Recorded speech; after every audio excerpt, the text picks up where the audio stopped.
Hello, Radhe Radhe आप सभी लोगों को। कैसे हैं आप सभी लोग? उम्मीद करूंगा आपसे कि स्वस्थ होंगे, मस्त होंगे, एकदम जबरदस्त होंगे। तो चलिए आज जानते हैं गोलीय अवतल पृष्ठ पर अपवर्तन का सूत्र, यानी क्लास 12 फिजिक्स। जो डेरिवेशन आपसे इंटर क्लास में पूछे जाते हैं बार बार 5 नंबर में, ये इंपॉर्टेंट है। आपको बता दें, इसके बिना कुछ भी नहीं है। एक लेंस मेकर सूत्र है और ये दोनों सूत्र बोर्ड एग्जाम को लेकर इतने इंपॉर्टेंट हैं, इतने महत्वपूर्ण हैं कि हम बता नहीं सकते आपको। जितनी इनकी तारीफ की जाए ना वो कम है। ठीक है, तो आइए चलिए जानते हैं कि क्या होता है अपवर्तन का सूत्र, इसका ऑपरेशन करते हैं, क्या निकलता है चीड़ फाड़ के। ठीक है, आओ। यानी आपको बता दें गोलीय पृष्ठ पर अपवर्तन का सूत्र, formula of refraction of a spherical surface. ठीक है,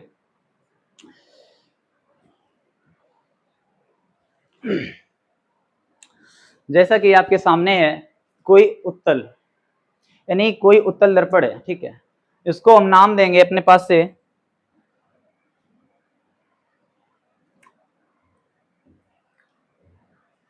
कुछ भी आप नाम दे दो। ये क्या है? आपका उत्तल दर्पण है, यानी एस पी और एस डैश। ये क्या हो गया? उत्तल दर्पण है। लिखेंगे कि माना कोई उत्तल दर्पण एस पी एस डैश है तथा मुख्य अक्ष पर स्थित कोई बिंदु P, जिसको हम लोग बोलते हैं ध्रुव, कोई बिंदु P तथा वक्रता केंद्र C है। यानी वक्रता केंद्र को हम लोग प्रदर्शित करते हैं C से, यानी सेंटर। आपको बता दें जो आपकी वस्तु रखी है, वस्तु कहाँ रखी है? O पर। यानी वस्तु से चलने वाली प्रकाश किरण दर्पण से टकराने के पश्चात, यानी दर्पण में टकरानी, और टकराने के पश्चात क्या हो गई? अविलंब की ओर झुक जाती है। तो ये अविलंब है, ये जो किरण यहाँ टकराने और टकराने के बाद नीचे की ओर झुक जाती है। तो इस स्थिति में मेरा प्रतिबिंब अभी कहीं भी नहीं बन रहा है। आपको बता दें जो मेरी दूसरी किरण जाती है वो मेरी कहाँ से जाती है? वक्रता केंद्र से। तो हम देखेंगे जो यहाँ से जो किरण जाएगी वक्रता केंद्र, ये आपस में दोनों किरणें कहीं भी नहीं काट रही। यानी प्रतिबिंब जब बनता है जब दोनों किरण आपस में काटती हैं और जहां भी कट पॉइंट होता है वहीं भी प्रतिबिंब बनता है। वो प्रतिबिंब वस्तु का प्रतिबिंब कहलाता है। तो हम क्या करेंगे? ए एम, यानी ए एम को पीछे खींचा गया और इधर पी सी को पीछे रेखा, यानी यहां से आपको बता दें खींचा गया। ठीक है, तो एक स्थिति ऐसी आएगी कि ये दोनों आपस में यहाँ पे क्या करेंगे? यानी इनका कटबिंदु होगा। जहां पे कटबिंदु होगा तो ये वस्तु रखी और वस्तु का प्रतिबिंब कहाँ बना? आभासी बनेगा। अगर इसके आगे बनता तो वास्तविक कहते, इसके पीछे बना तो क्या बनेगा? आभासी बनेगा। कोई वस्तु ओ रखी है, ओ का प्रतिबिंब आई पर बनता है। ठीक है, अच्छा आपको बता दें कि परावर्तन के नियम के अनुसार एंगल ले लेंगे, जैसे आई ए एन, यानी आई ए एन, ये क्या होगा? अपवर्तन कोण, जिसको प्रदर्शित करते हैं आर से। और जब ये अपवर्तन कोण है, आपको बता दें जो ये वस्तु की दूरी है, यानी वस्तु की किरण है, ये इधर निकल गई और ये जो मैंने प्रतिबिंब की डाली, क्या ये एक दूसरे के विपरीत नहीं है? जब एक दूसरे के, आपको बता दें जब भी एंगल आपके ऐसे बने तो ये कैसे एंगल होते हैं? यानी शीर्षाभिमुख कोण। ये कैसे कोण होंगे? शीर्षाभिमुख। अगर ये आर है तो ये भी क्या होगा? आर। आपको बता दें कहीं रेखा ऐसे काटे, ये कोण है 35 डिग्री और आपसे ये पूछ लिया जाए तो ये भी कितना होगा? 35 होगा। क्यों? क्योंकि ये शीर्षाभिमुख कोण है और शीर्षाभिमुख कोण आपस में कैसे होते हैं? समान होते हैं। ठीक है,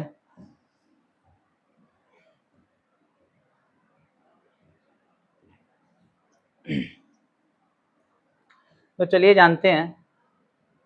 तो कोण आर बराबर कोण आर, जो ये अविलंब है यहाँ पे मैंने कुछ भी नाम दे दो आप, इसको नाम दे दिया एम, इसको दे दिया एन, इसको नाम दे दो आप पी। ठीक है। अब आपको बता दें, ये तो एंगल हो गया। क्या एक एंगल आपको ये नहीं दिख रहा है? ये भी तो एक एंगल बन रहा है ना, देखो यहां से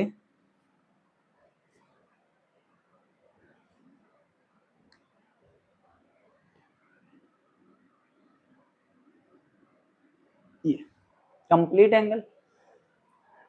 तो ये कौन सा होगा? आपतन, यानी आपतन बिंदु को आई से प्रदर्शित करेंगे, ये आई हो जाएगा, ये आपतन कोण होगा और ये अपवर्तन कोण। यानी हम आपसे बात करें, आप जो ये है इस टाइप से, जो ये कोण है ना, ये आर है, यानी अपवर्तन कोण है। और जो ये है संपूर्ण कोण, यानी कंप्लीटली, तो ये क्या है? आपतन कोण है। इसको हम आई से प्रदर्शित करते हैं, इसको हम आर से प्रदर्शित करते हैं। और इधर चली गई तो ये और ये कैसे होंगे? आपस में बराबर होंगे, क्योंकि शीर्षाभिमुख कोण है। अब ये और ये मत कह देना, ये कोई कोण नहीं बन रहा है, ठीक है।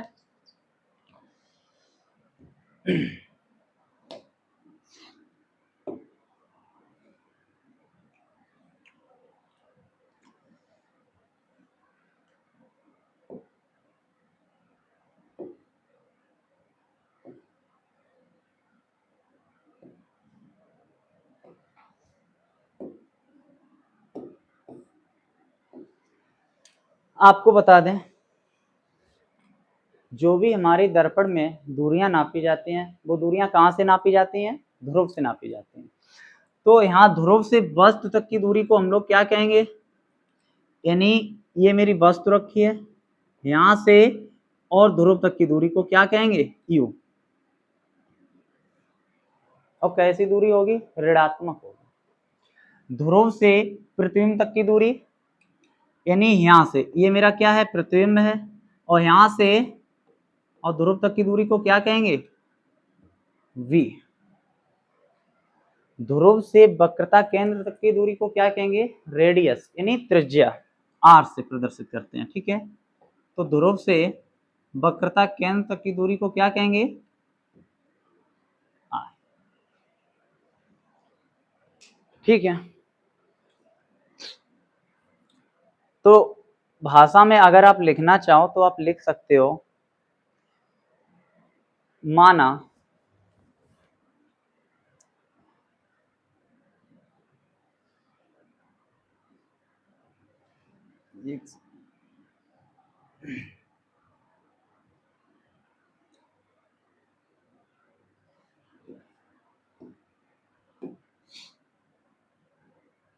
माना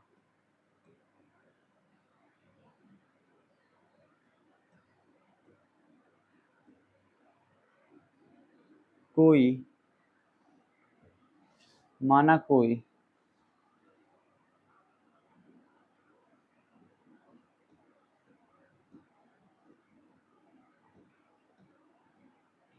उत्तल दर्पण SP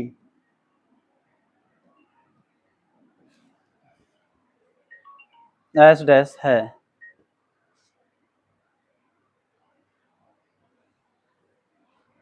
S डैश है, जो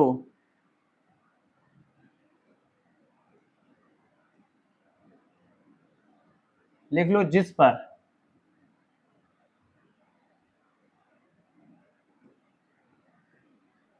यानी जिस पर कोई बिंदु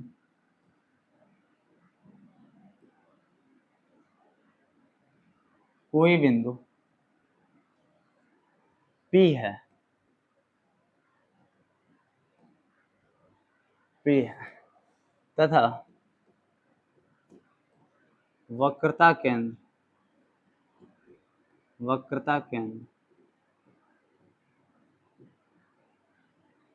C है,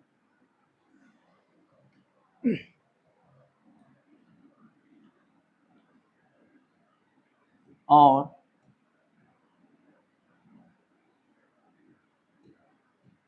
वस्तु O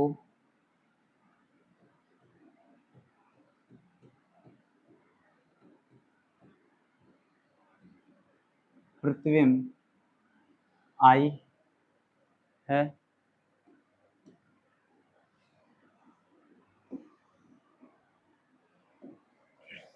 यानी जो भी हमने यहाँ पे किया है वही भाषा को हम यहाँ लिख देंगे, ठीक है।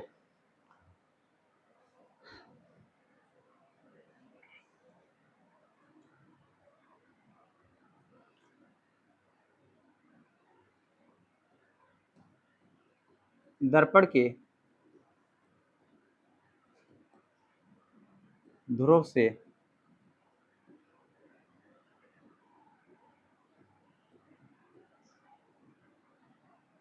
वस्तु तथा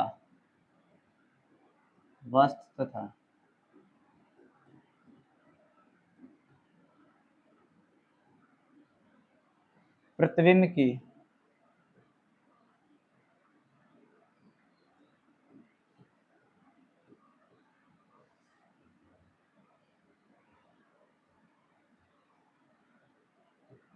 दूरी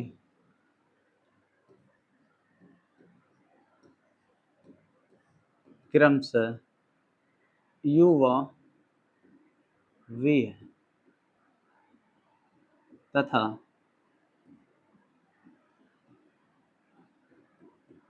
वक्रता केंद्र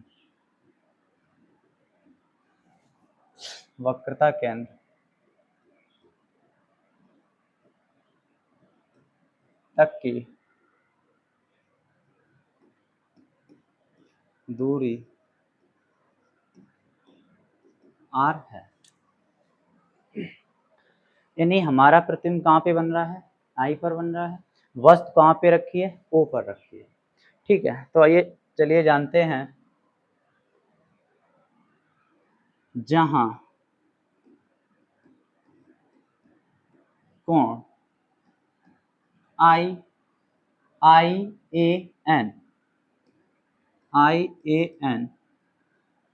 कैसे कोण है,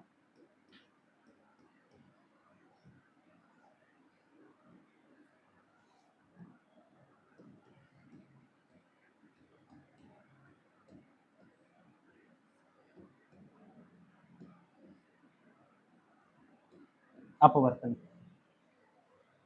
यानी IAN कैसे कोण है, अपवर्तन कोण। OAN ये पूरा कोण क्या है, आपतन कोण है। OA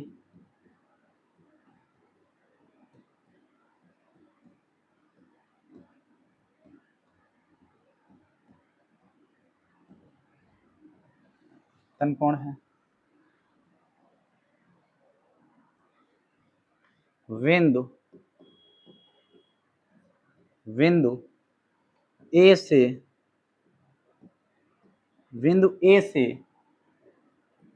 J तक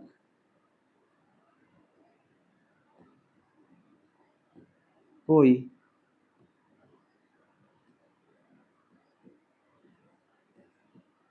अविलंब है, ठीक है।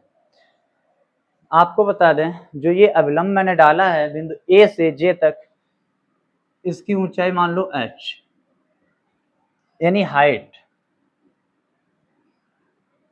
ठीक है। ये जो एंगल हैं, इन एंगल के मान दे लो आप।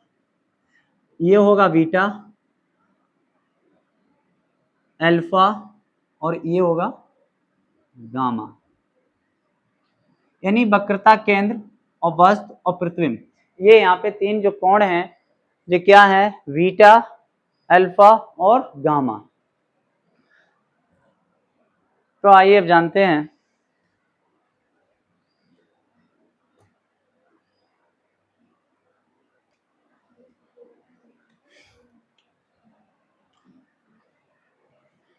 तो अब हम यहाँ से क्या करेंगे, I और R के क्या करेंगे, मान निकाल लेंगे। देखो I का मान कैसे निकालेंगे, कोण, यानी आपसे बात करें,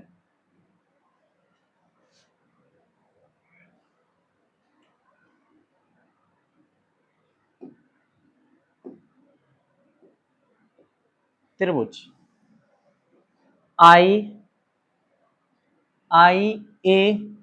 में आई ए सी में ये त्रिभुज, जब ये त्रिभुज लेंगे तो एक ये एंगल आ जाएगा, एक ये एंगल आ जाएगा और एक ये पूरा कोण। ठीक है, तो कैसे निकालते हैं? त्रिभुज आई ए सी में, यानी आई बराबर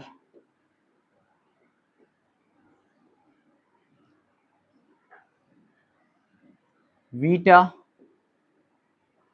प्लस गामा, ये क्वेश्चन नंबर 1। चूंकि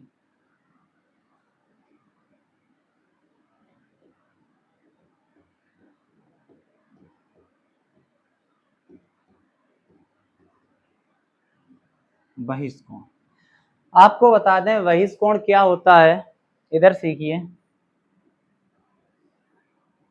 यानी ये मैंने त्रिभुज लिया था आई ए और सी, ये कोण था आई, इसका नाम है बीटा और ये है गामा। बहिष्कोण वो कोण होता है किसी त्रिभुज के, यानी बाहर वाला कोण होगा इन दो कोणों के योग के बराबर होगा, ऐसा कोण बहिष्कोण कहलाता है। आपको बता दें जब तीनों कोण बराबर होते हैं किसी त्रिभुज के, वो समरूप त्रिभुज होता है, यानी सम माने समान रूप का, यानी समबाहु त्रिभुज कहते हैं। ठीक है, आपको बता दें तो ये क्या हो गया, कोण आई बराबर, जो आई है इसका मान अगर हम आपसे कहते हैं 20 है, तो हमें इन दोनों कोणों के मान बताइए, तो आप क्या कहोगे, ये 10 हो सकता है और ये 10 हो सकता है। क्यों? क्योंकि बाहर वाला कोण अंदर के दो कोणों के योग के बराबर होता है। अगर ये 20 है तो इन दोनों को हम जब जोड़ेंगे तो ये भी 20 आना चाहिए। अब ये चाहे 5 मान लो, चाहे 15 मान लो, चाहे 19 मान लो, चाहे 1 मान लो, कुछ भी मान लो। अभी हम आपसे कह दें कि बताओ ये वाला कोण है मेरा 45 डिग्री का, ये है मेरा 15 डिग्री का, ये वाला बताओ। तो अभी हमने क्या बताया कि जो बहिष्कोण होता है, बाहर वाला कोण अंदर के कोण के योग के बराबर होता है। योग क्या होता है? योग माने होता है प्लस। तो ये 15 हुआ और ये कितना हो जाएगा 30, तो 15 और 30 45, देखो योग के बराबर हो रहा है, तो ये कैसा कोण हुआ? बहिष्कोण हुआ। ठीक है, सेम इसी प्रकार यहाँ कोण आई बराबर, ये मैंने एंगल लिया, 1 मिनट आर लेंगे भाई, ये त्रिभुज लिया ना, जब हम इस त्रिभुज की बात करेंगे तो इस त्रिभुज के साथ यही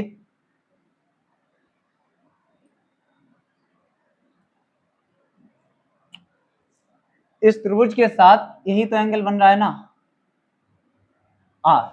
ठीक है, तो यहां पे हम क्या लेंगे,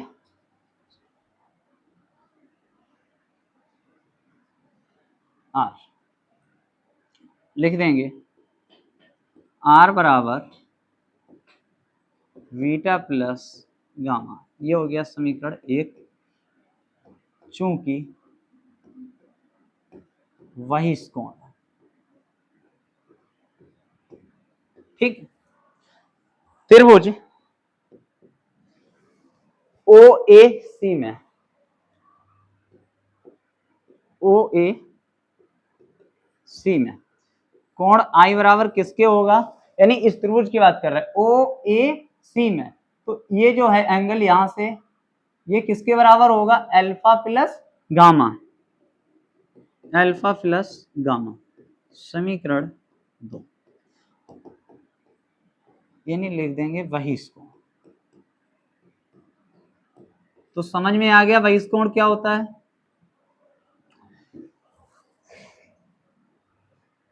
इस प्रकार देखो आपको बताना है, इस प्रकार यानी स्नेल का नियम, स्नेल का नियम क्या होता है? आपतन कोण कीजिए तथा परावर्तन कोण कीजिए के अनुपात को स्नेल का नियम कहते हैं। यानी साइन आई बटे साइन आर बराबर एज इक्वल टू, आपको बता दें यहाँ पे एक चीज नहीं लिखी है, ये माध्यम एक हो गया विरल माध्यम, और इधर को क्या बोलेंगे, संगम माध्यम। जैसे आप बोलते हो घर को घर बोलते हो और घर के बाहर को यानी द्वार है, ठीक है, आंगन, कुछ भी कह लो। तो क्या है, ये हो गया संगम विरल माध्यम, ठीक है।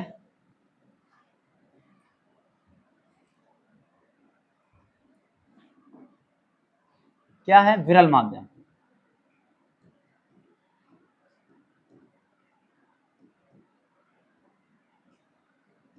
यानी N1। और जो इधर का है वो कैसा माध्यम है, संगम माध्यम।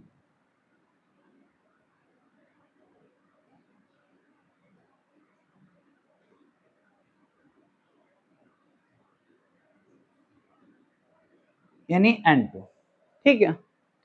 तो चलिए जानते हैं,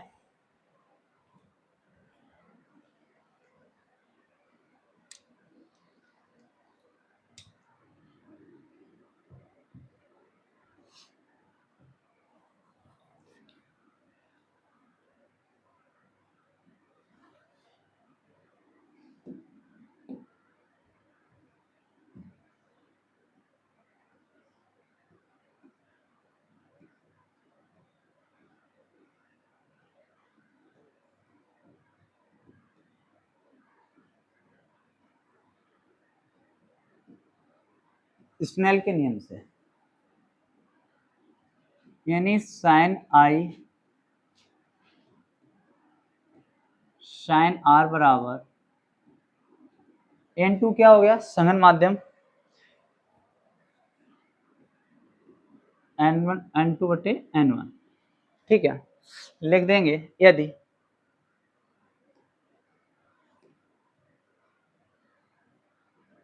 यदि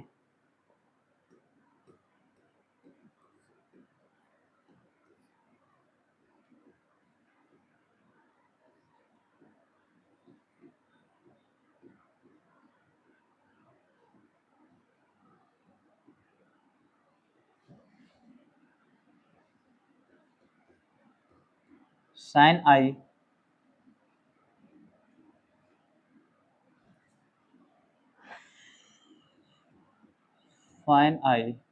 व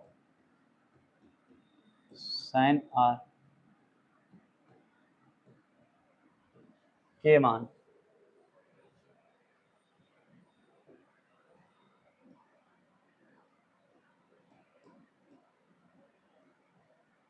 मान भी कैसे होंगे, छोटे होंगे। यानी आपको बता दें कि साइन से साइन कैंसिल हो जाए तो क्या बचेगा, आई बटे आर एजुकल टू दूसरे के सापेक्ष पहले मल्टीप्लाई करा दो, N1 का आई में कराएंगे N1 आई यानी अपवर्तनांक, और इसका इसमें कराएंगे तो N2, ये समीकरण नाम दे दो, यानी 3, 2 उधर हो गई थी ना, 3, ठीक है। अब लिखेंगे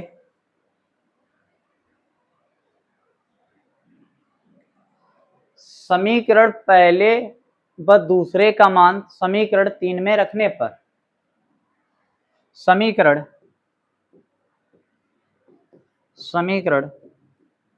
पहले व दूसरे का मान समीकरण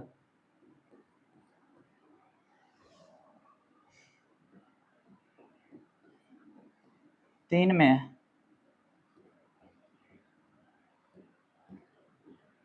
रखने पर, देखो N1 ऐसे ही रहेगा, आई का मान अभी मैंने क्या निकाला है, अल्फा प्लस गामा, तो हम आई की जगह पे क्या लिखेंगे, अल्फा प्लस गामा। N2 ऐसे लिखेंगे, क्यों, समीकरण 3 में मान रखा रहे ना, आई और आर के मान समीकरण 3 में रखने पर, तो N2 ऐसा ही रहेगा आर, यानी आर मैंने क्या निकाला है, beta plus gamma, beta plus gamma. जब n का अंदर मल्टीप्लाई कराएंगे तो क्या हो जाएगा, n1 alpha plus plus plus n1 gamma, n2 का बीटा में कराएंगे क्या हो जाएगा, n2 beta plus plus plus n2 gamma. हम क्या करेंगे कि गामा को एक तरफ ले आएंगे और अल्फा और बीटा को एक साइड रहने देंगे। जैसे n1 अल्फा, ये बीटा है, n2 इधर आएगा, क्या हो जाएगा माइनस का, बराबर n2 गामा, ये प्लस का है, गामा उधर जाएगा तो क्या हो जाएगा माइनस, यानी ये प्लस का है। जब भी हम पंचांतर करते हैं तो चिन्ह कैसे हो जाते हैं, चेंज हो जाते हैं। तो n1 गामा उधर जाएगा, माइनस का हो जाएगा, ठीक है।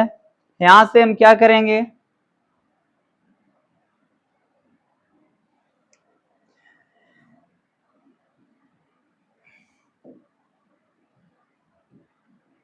n1 अल्फा माइनस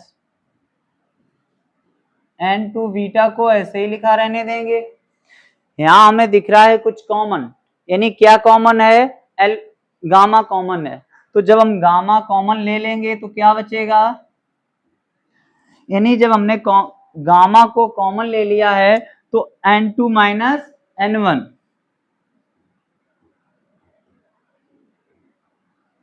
ठीक है। इसे समीकरण नाम दे दो 4।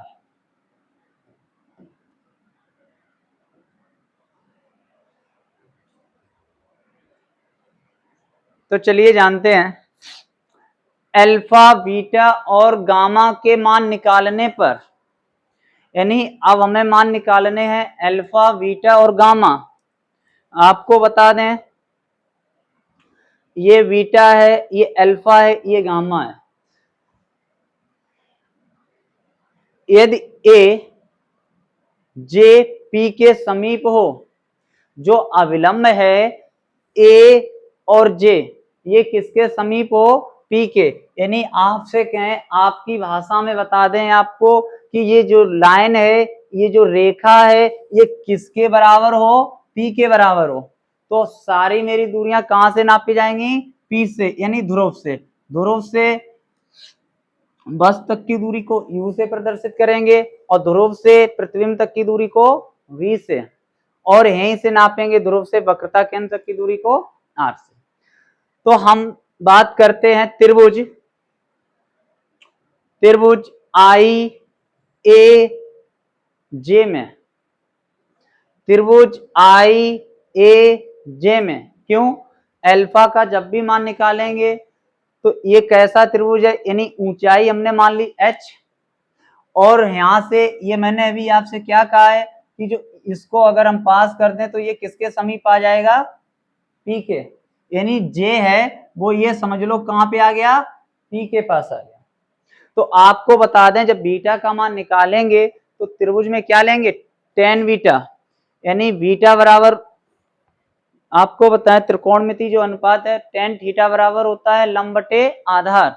लंब क्या हो जाएगा h, और आधार क्या हो जाएगा, बेस v हो जाएगा। क्यों, ध्रुव से प्रतिबिंब तक की दूरी को हम v से डिनोट करते हैं।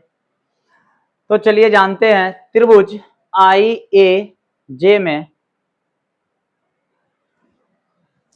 त्रिभुज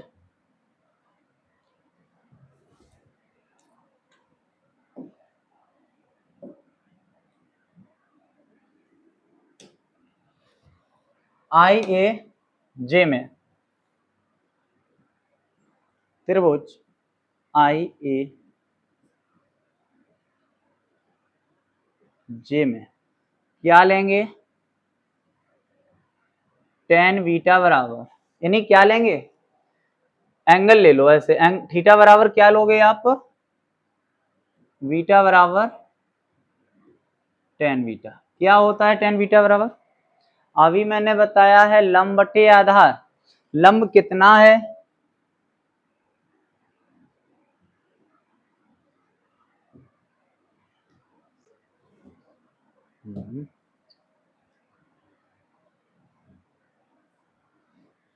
आधार क्या हो जाएगा,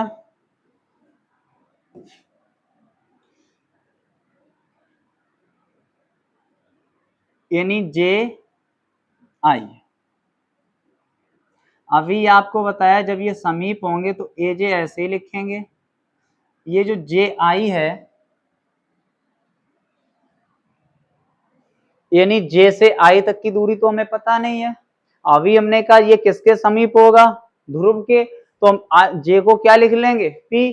तो पी से आई तक की दूरी को हम किससे डिनोट करेंगे, वी से।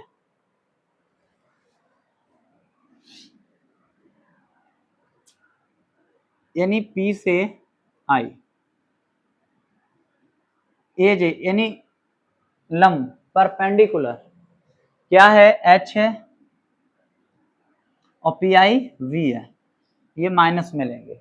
तो यहां से क्या बीटा की वैल्यू निकल आई है आपकी, बीटा की वैल्यू कितनी निकली है, एच बटे माइनस वी, ये बीटा की वैल्यू। सेम इसी प्रकार हम कितने त्रिभुज लेंगे, 3 त्रिभुज, क्योंकि ये बीटा का मान निकल आया है। अब जो त्रिभुज लेंगे वो अल्फा का मान निकालेगा। कैसे, त्रिभुज ओ ए जे में, त्रिभुज ओ ए जे में कोण क्या है, अल्फा, लंब क्या होगा, एच, और आपको बता दें ये ध्रुव से और वस्तु तक की दूरी को हम किससे प्रदर्शित करेंगे, यू से।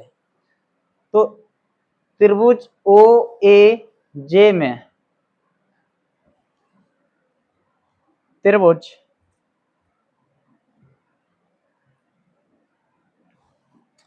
त्रिभुज ओ ए जे में क्या लेंगे, अल्फा बराबर टेन अल्फा। ये क्या है टेन अल्फा,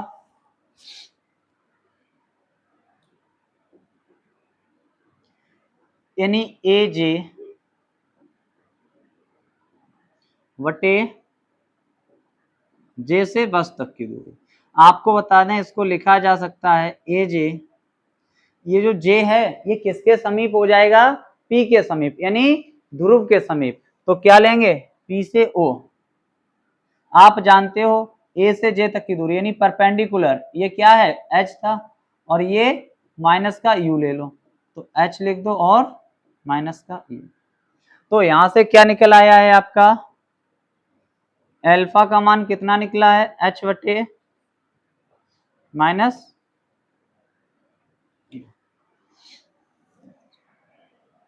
ठीक है।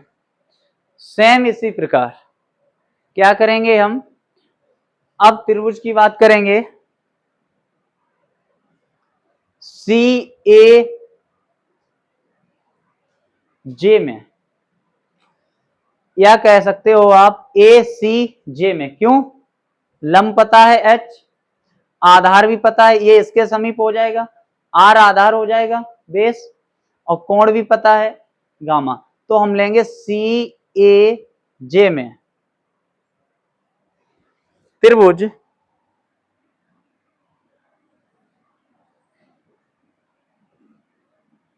सी ए जे में गामा बराबर टेन गामा, क्या होगा, लंब, यानी लंब क्या है यहाँ पे, आपको बता दें किस त्रिभुज की बात कर रहे हैं, सी ए जे में, तो लंब हो जाएगा ए जे और आधार हो जाएगा सी से जे तक, ठीक है।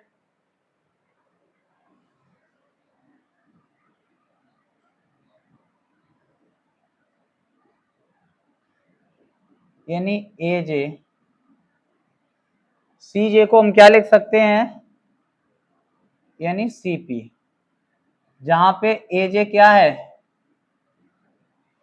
परपेंडिकुलर है, यानी ऊंचाई है, ऊंचाई को हम एच से डिनोट करते हैं, और सी से पी तक की दूरी को हम क्या कहते हैं, वक्रता त्रिज्या, यानी आर। तो यहां से गामा का मान क्या निकला है, एच बटे, अब हम क्या करेंगे, चाहो तो आप यहाँ पे नाम दे सकते हो समीकरण नाम 5 6 7 जो भी बनी हो, और या लिख सकते हो यहाँ पे एक लाइन कि अल्फा बीटा और गामा के मान समीकरण, यानी अल्फा बीटा और गामा के मान समीकरण चौथे में रखने पर जहां पे अल्फा होगा वहां अल्फा का मान रखेंगे और जहां पर बीटा का होगा वहां बीटा का। तो क्या लिखेंगे, समीकरण समीकरण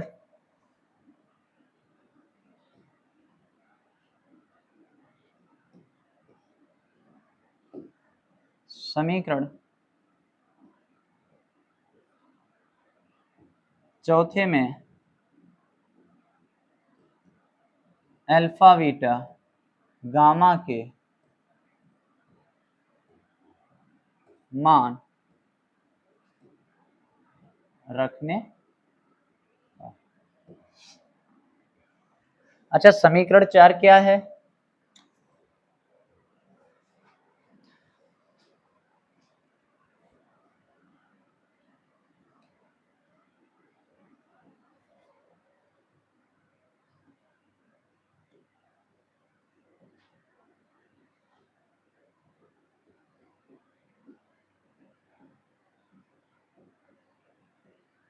ये क्या है मेरा समीकरण 4, ठीक है, चेक कर लो एक बार, ठीक है। तो ये अल्फा बीटा और गामा के मान निकले, तो अल्फा का मान क्या है, एच बटे माइनस यू, बीटा का मान है एच बटे माइनस वी, और गामा का मान है एच बटे आर। तो आइए मान रखाते हैं, यानी n1, अल्फा का मान क्या था, अल्फा का मान एच बटे यू,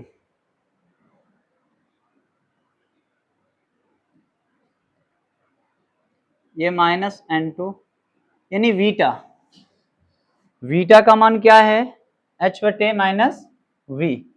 तो बीटा की जगह पे हम क्या लिखेंगे, एच बटे माइनस का वी। जो u होगा वो हम नीचे को गुंडी निकाल देते हैं और जो v है वो हम ऊपर को कर देते हैं, ठीक है।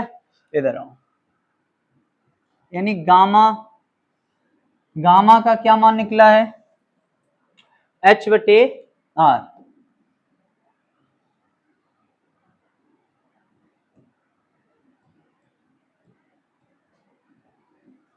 यहां से हम क्या करेंगे, h कॉमन ले लो, जब h इसका मतलब है मल्टीप्लाई अंदर, अभी हम एक लाइन आपको बढ़ाएं तो हम क्या करेंगे, n1 का इसमें मल्टीप्लाई करा देंगे और इसका इसमें करा देंगे, और फिर नेक्स्ट लाइन में हम क्या करेंगे, h कॉमन ले लेंगे। तो आप ऐसा भी कर सकते हो, h अभी कॉमन ले लो, क्या बच जाएगा, n1 बटे माइनस यू, यहाँ जब h आपने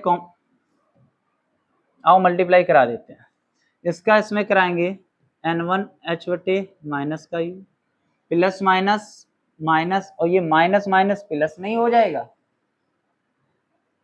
प्लस जब इसका इसमें कराएंगे तो क्या हो जाएगा, n2 बटे एच। भाई ये माइनस और माइनस प्लस हो गया, तो ये माइनस यहां से हट जाएगा, माइनस माइनस प्लस, n2 का h में कराएंगे n2h बटे v, और बराबर h बटे,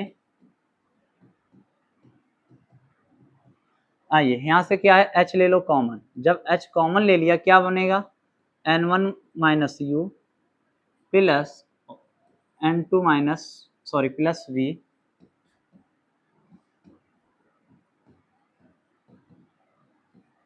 ठीक है। h से h कैंसिल। आपको बता दें कि 8 बराबर 16, तो ये जब बराबर में संख्याएं होती हैं तो 8 एक कम 8, 8 दूनी 16, यानी बराबर में हम काट पीट सकते हैं। अभी हम आपसे कहते हैं 16 बराबर 16, तो 16 से 16 कैंसिल। अभी हम आपसे कहते हैं 48 बराबर 96, तो 48 एक कम 48, 48 दूनी 96। तो बराबर में जो भी संख्या होगी ना, बराबर के इधर और बराबर के इधर तो कट सकती है, तो ये एच कैंसिल हो गया है, ठीक है।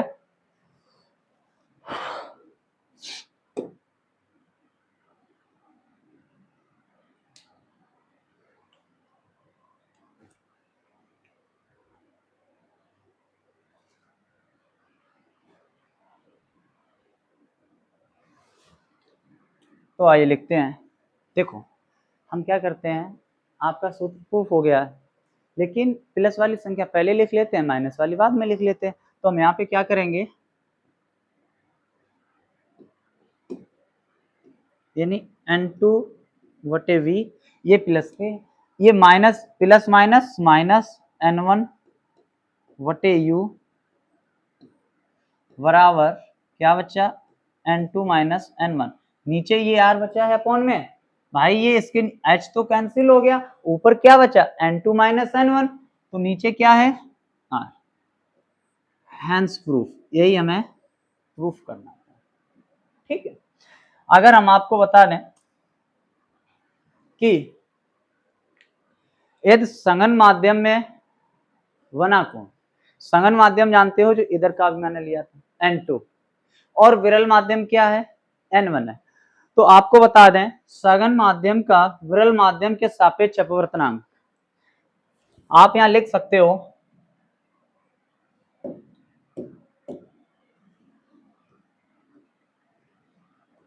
सघन माध्यम में विरल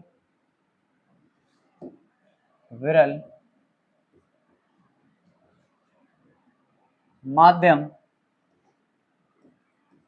के सापेक्ष अपवर्तनांक क्या हो जाएगा, के सापेक्ष अपवर्तनांक क्या हो जाएगा, n बराबर N2/N1, यानी ये हम लिख सकते हैं। तो आपको बता दें यहां से हम क्या ले लेंगे, कॉमन ले लेंगे, या आपसे कहते हैं भाग करवा दें, कुछ भी कह दें, हम तो आसान शब्दों में जानते हैं कि हम कॉमन ले लेते हैं, वैसे हो नहीं सकता है लेकिन हम आपको बता रहे हैं। जब यहाँ कॉमन ले लोगे, यहाँ n2 है और यहाँ n1 है, तो n आप कॉमन ले लोगे तो क्या बचेगा, n एक ही तो बचेगा वटे v माइनस, जब n आपने बाहर ले लिया है तो क्या बचेगा, एक बचेगा और वटे u। सेम इसी प्रकार यहां से n कॉमन ले लिया तो अब क्या बचेगा, n1 बचेगा, दो हैं एक बचेगा, माइनस n जब कॉमन ले लिया है तो क्या बचेगा 1 और वटे r। अभी बताया था ना, बराबर बराबर कट जाएंगे, यानी जब बराबर में संख्याएं होती हैं तो वो क्या हो जाती हैं, कैंसिल हो जाती हैं, ठीक है।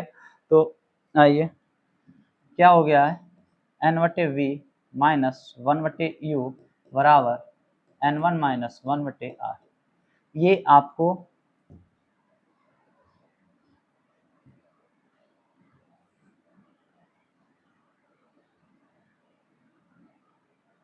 आना चाहिए,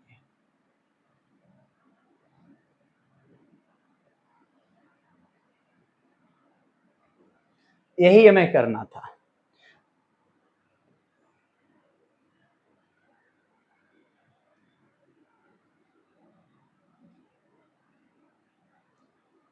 तो आज हमने बहुत जानदार और शानदार एक ऑपरेशन किया, जिस ऑपरेशन में हमें काफ़ी समय लग गया, बहुत समय के बाद वो अपनी स्थिति में कवर हो पाया, जिसको मैंने कवर किया है, ठीक है।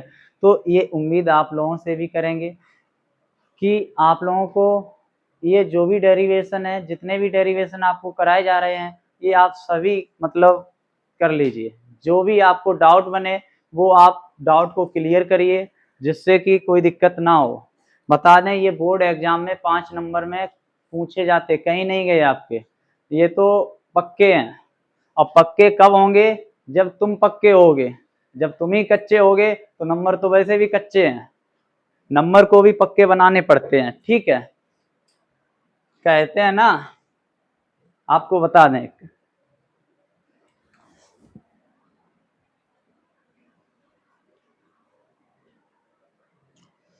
कि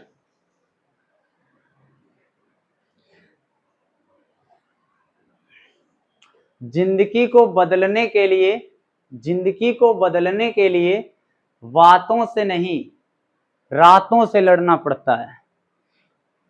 समझे कुछ, कि जिंदगी को बदलने के लिए बातों से नहीं रातों से लड़ना पड़ता है, यानी ऐसा संभव नहीं होगा कि आप इन्हें वीडियो को देख लो और आपको आ जाए, आप वहां कर लोगे। जब तक आप अपने हाथ यानी कलम से मेहनत नहीं लिखोगे तब तक कुछ भी नहीं होगा।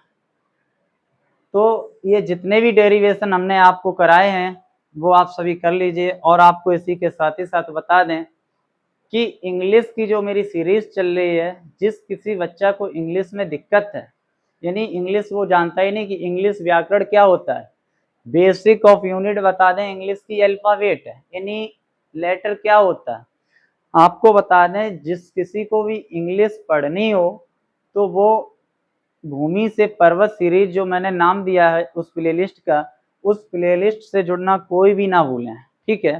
तो भूमि से पर्वत सीरीज से सीक्वेंस में आप प्लेलिस्ट में जाइए, आप आदर्श 9026 यूट्यूब पे डालिए, उस प्लेलिस्ट में जाओगे, प्लेलिस्ट इंग्लिश की प्लेलिस्ट देख लेना, यानी सीक्वेंस में क्लासें पड़ी हुई हैं, वो क्लासें एक एक क्लास आपके लिए अति महत्वपूर्ण होंगी, क्योंकि ऐसा नहीं है कि क्लास आपने उठा ली एक बीच की, एक 5वीं देख ली, एक 25वीं देख ली, एक 18वीं देख ली, इंग्लिश आ गई, कभी नहीं आएगी। इंग्लिश का होता है एक पैटर्न यानी सीक्वेंस। तो आप जब सीक्वेंस से चीज़ों को सीखोगे तभी आप सीख पाएंगे, ठीक है। तो चलिए फिर मिलते हैं नेक्स्ट क्लास के लिए, जब तक के लिए जय हिंद।